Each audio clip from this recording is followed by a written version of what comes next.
Hello and welcome to the Build Up in association with Ladbrokes. I'm your host, David Gillick, and I'm joined by Ladbrokes ambassador and former Ireland international, Stephen Ferris.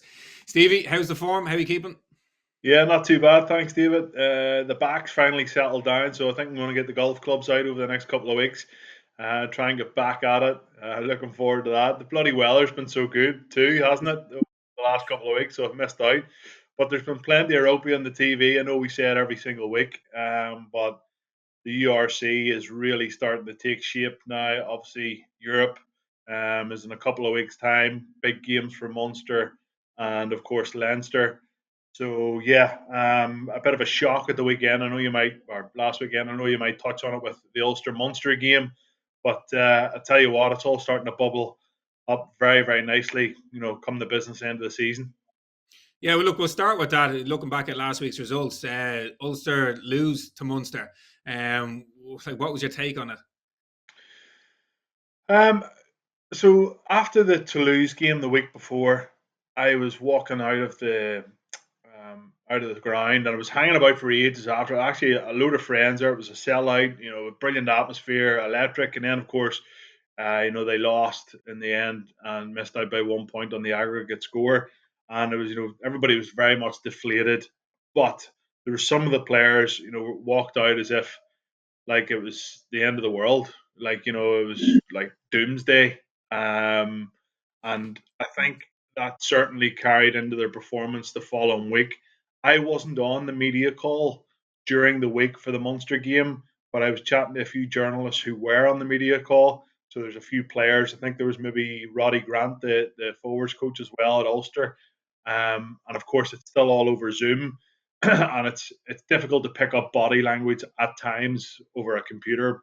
But the journalists that I was chatting to, and it wasn't just one or two, like you're talking five or six that I've chatted to, and they said, Stevie, you have no idea. Like when we were chatting to the guys during the week in the build up to the Munster game, it was everybody looked depressed, and it was like doom and gloom, and even though they got knocked out of the European Cup, they should have been looking forward to the Munster game and the huge challenge that they were going to face, and it was as if they were still thinking a lot, psychologically and mentally, what impact that really close loss had in Toulouse or against Toulouse for leading into the Munster game, and that press conference that they done over Zoom.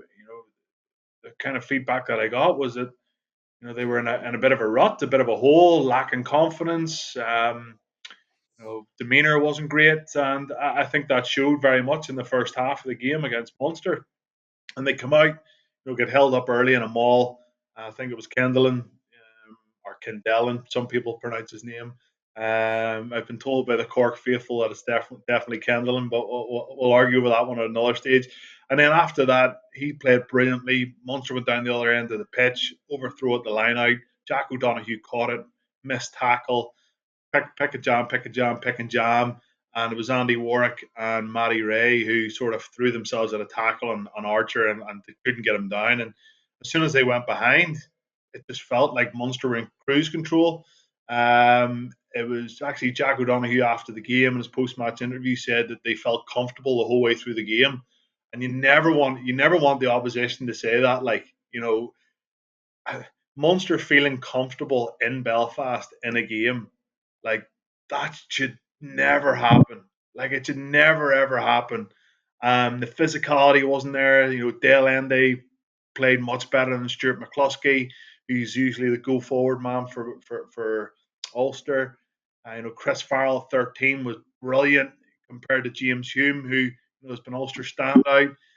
Up front, yeah, Ulster got stuck into them a bit more in the second half. But I think the game was over. I know I'm rambling on a bit, but it just felt that Ulster just that Toulouse game the week before really sucked a lot out of them, and unfortunately they left it too late in the end to try and claw anything back.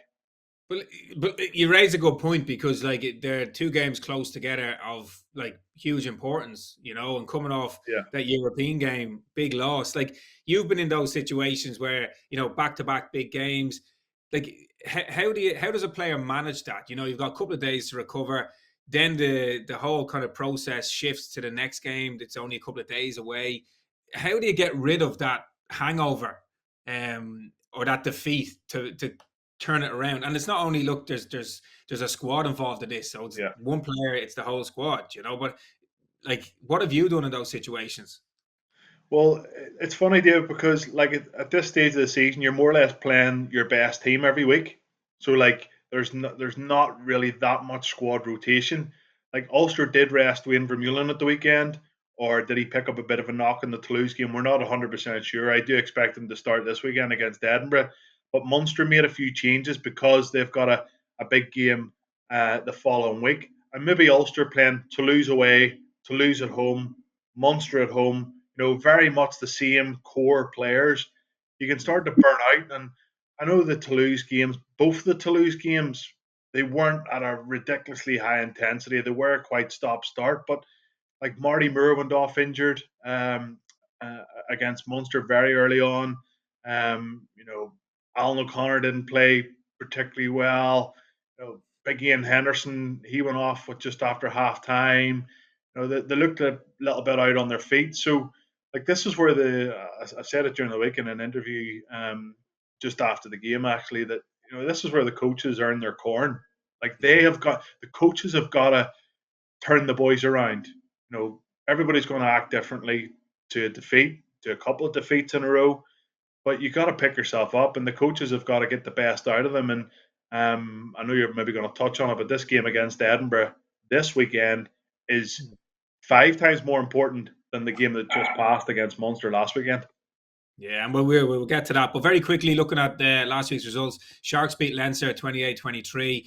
And then you obviously had Connacht beating the Lions 33-30. Yep. Jack Carty immense in that. Very quickly, what you make of those? Yeah, I think Leinster obviously 17-3 or 5 up at half time. A couple of yellow cards in the second half. Banambi in the front row for the Sharks is just a ridiculous player. Very powerful up front. And, if the Sharks or Stormers stay in the top 4, Sharks are 4th at the minute, Stormers are 2nd. Like, nobody's going to want to go away to South Africa. Chatting to Bobby Skinstad, and he's thinking that there's going to be ridiculously large crowds as well if there's going to be playoffs in South Africa, which would be an amazing thing for the competition. But Leinster, I think they let it slip. I know they nearly got there in the end. In the last couple of minutes, they were still banging on the door. But with such a young squad, I know Porter started the game, but the other lads there have hardly amassed 10 games for Leinster. So I think it was a huge learning curve out there, and Leo Colm will actually take a lot out of the game for the likes of Tommy O'Brien, who played brilliantly. Ross Byrne, Kieran Frawley played very well also. So valuable game time for some of these young guys, but like their A team sitting back in Dublin, like ready and round to go, and I think they'll be a tough team to beat in the URC. And like Connacht, it's an interesting one with Connacht because when it doesn't really matter, David, like they play with shackles off and they seem to play much better. But when the pressure come on, they sort of a couple of errors and then like Leinster capitalised off those and a couple of really important URC games. They've slipped off the bandwagon as well. And I think now, obviously, they're not going to make the top 8. They're just going out and express themselves, having fun. And, I thought it was a really, really good performance against the Lions. And we know the Lions are continuing to evolve and get better. They'll be certainly much better next season. But that's a great scalp considering there's not too many teams that have went down to South Africa and got a result. And Connacht have been one of them. So fair play to them. Yeah, and look, there's a lot of commentators and people speaking about the whole kind of South African project. And you mentioned kind of those results, for Connacht going down there, getting that good result. Do you think overall it's been a good kind of project, or the South African teams have added value to it? Do you think it's all been positive? Yeah, I think it's been so good. And I think it would have been so much better as well if obviously the start of the season hadn't been affected by COVID.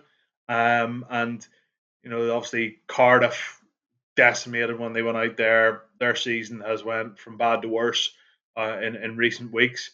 After their big win against Leinster, like it's just all went downhill. The Scarlets went over there, they get stuck. Munster went over there, they get stuck. Was it Zebra as well? They get stuck. So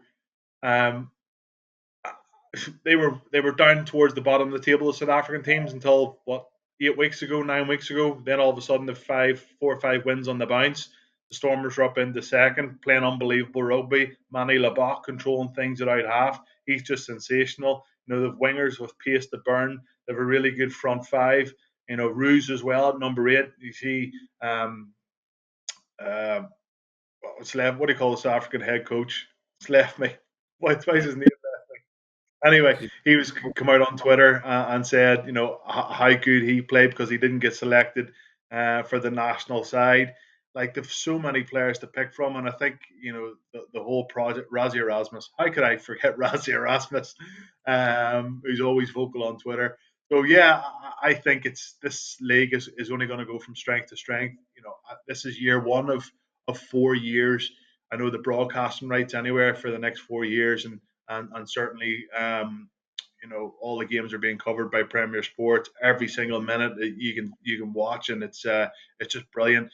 Back in terrestrial TV or back in free to air TV, RT are showing games, BBC Northern Ireland are showing games. Like, everybody's getting a bit of the URC, and then everybody just tunes into BT Sport for the European games, and that's really it. But it's brilliant to be able to see these sides, David, playing week in and week out. And to go back to your question, I think the South Africans have been exceptional coming into it, and they've really bought into what the competition's all about. Yeah, yeah. And I think, okay, going back to like the league, there's 2 weeks left of the regular season to play. Playoff picture still isn't settled. No.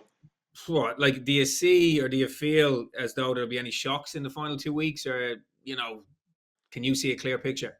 Oh, geez, I tell you what, like, this weekend, I'm over to Edinburgh. I'm covering the game. I'm actually covering the Leinster Stormers beforehand. Yeah, earlier on it's 5:15 kickoff on Saturday, and then the Ulster game is 7:15, something like that. The Ulster Edinburgh game is so big. It's so, like, because of the shield and people who maybe don't understand the way the format works out for European rugby next year. There's shields that are involved. There's a Welsh shield, South African shield, Irish shield, and the 2 Italian teams and the 2 Scottish teams are in a shield as well. And the winners of those shields automatically get qualification into European rugby next year. So you're going to have 4 that are in there. So the Scarlets, who probably won't make the top 8, or the Ospreys, one of those 2 sides are going to win the Welsh Shield. They're automatically going to get through. So then all of a sudden, you've the other 7 spots that are one's going to be taken up by Leinster, one probably by Edinburgh, and the other one, who's the other one? Anyway, so yeah, I think that this Ulster Edinburgh game, if Ulster lose it, then the Sharks coming to Belfast in a couple of weeks' time could more or less. Ulster might not make European rugby, like if they lose the next 2 games, and Edinburgh get a good win this weekend, and say Glasgow beat Edinburgh in their final game of the season. Ulster could finish 8th. Because they finish 8th, and Scarlets go through because they're the Shield winner, and all of a sudden Ulster miss out in European rugby, and like that's a 5-10% chance of that happening. But the way Ulster's confidence is at the minute, like, you got to make sure you try and go and win this game at the weekend against Edinburgh, who are off the back of a bit of a lucky result against Zebre 29-26 with a last minute penalty. So yeah, so much to play for. But the 2 South African sides, Sharks and Stormers, I think they're guaranteed. Leinster obviously, Munster obviously, and then a bit of a shootout between Edinburgh, Ulster and Glasgow. So when you look at this weekend's fixtures now, kind of put your neck on the line here. Munster are home to Cardiff. Who do you see that? It's 30-point win by Munster. I think Munster will probably actually play a few of the starting guys that are going to play the following week in the semi-final, the European Cup quarter-final, just to kind of get a bit of a run out, get a bit of cohesion together. And yeah, I think Munster by 30 points. Cardiff, got beaten at home last weekend. And Sharks at home to Connacht. Yeah, I fancy the Sharks. I think they're going to be very dominant up front. Connacht still struggling a little bit with their front 5. I know a couple of boys have come back from injury, but They can throw the ball around all they want, but if you don't win the physicality battles, then good luck. But the Sharks have, they were beaten by Edinburgh only 6 weeks ago. Turned over. It was a really bad, soaking wet evening down in Durban. The game probably should have been called off, and they went into their shells a little bit. So if Connacht can maybe throw the ball around, cause a few upsets, you never know. But I do fancy the Sharks. Stormers, Leinster. I'm going to go with the Stormers. I can't remember the last time Leinster lost 2 games in a row, but it is such a young squad out there. They would have learned a lot last week in the defeat. But I think the Stormers are really going to challenge for this URC title. Playing a superb brand of rugby, beat Ulster recently, and I think their team is getting better and better. And I already mentioned Manny Labak at out half is really controlling things. So if the weather's half decent, I'm going to go for a Stormers win there. And the final game, Edinburgh, Ulster. You've called this as the big one for Ulster. Oh, jeez. Yeah, I think Ulster are going to go full bore. So it's going to be on a plastic pitch. Ulster haven't played on the new surface at Murrayfield. It's obviously on the smaller pitch out the back of Murrayfield. Last time Ulster played there, they were in the big stadium. So again, it's about familiarising yourself with the new surroundings there, the new stands, making sure that the team run goes really well the day before when you get there, and being really clinical on the night. I think this game could be 35-30, because both teams can play really good brand of rugby at times. We know that Edinburgh throw the ball around and probably sometimes too much, which forces an error or two, and the next thing the opposition goes the length, or they concede an easy 3 points. But under Mike Blair, they just, a bit like Toulouse, they just keep playing, and then bang, all of a sudden it clicks, and they score 14 points in 2 or 3 minutes, and the opposition's on the back foot. So, David, I haven't went against Ulster all season. I haven't. And that. Even last week it was Ulster Munster. I was like, oh, Ulster win by 7 to 10 points. Even against Toulouse, I fancied them at home. I just think confidence is down. It's really down, and I've been there myself. Sometimes, and too, you just can't put your finger on it. You're like, why are we not playing well? And everybody's asking the same question, but nobody has an answer for it. Yeah.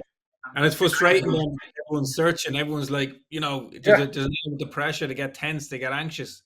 Yeah, they get tense, get anxious, but that's where you need your big players to stand up. Your Dwayne Vermeulens, your Ian Hendersons, multiple British and Irish Lion, World Cup winner. Stuart McCloskey, who's 150 appearances for Ulster.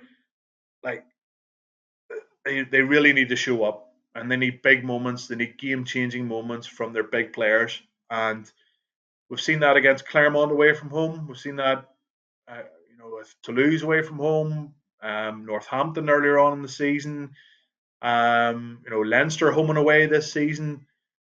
But when it comes to the crunch, and I know Darren Cave said it, reading a few articles this week, he's been quite vocal in the press. This is a recurring theme. Ulster, when it comes to the business end of the season, always fall off. And we've been blowing smoke up the Ulster lads' backsides for the whole season because of the style and brand of rugby that they've played, and the results that they've been able to get, and rightly so. They deserve that. They absolutely deserve that. But why is it when it comes to the pressure games that they slip off? And Dan McFarland, I know he's very much into his psychology. I know he's very much into getting into the players' minds and making sure that they are in the right frame of mind to perform at their maximum and to their potential. So if there isn't a reaction this weekend against Edinburgh, and they don't get a result, I'd be very fearful of them, making the I still think they'll make the top 8, maybe sneak a point here or there, possibly, the Sharks last game, get a sneaker result. Going away from home to possibly the Stormers, would be a real kick in the stones compared to where they were 4 or 5 weeks ago. Yeah, so the opportunity presents itself this weekend. They need a result. Need a result. Have to get it. Stevie, thanks as always. Enjoyed the chat. And for those that are watching, remember, if you are having a bet on anything this weekend, please do gamble responsibly. Visit gamblecare.ie for more information. We'll be back next week for more of the build-up brought to you by Ladbrokes.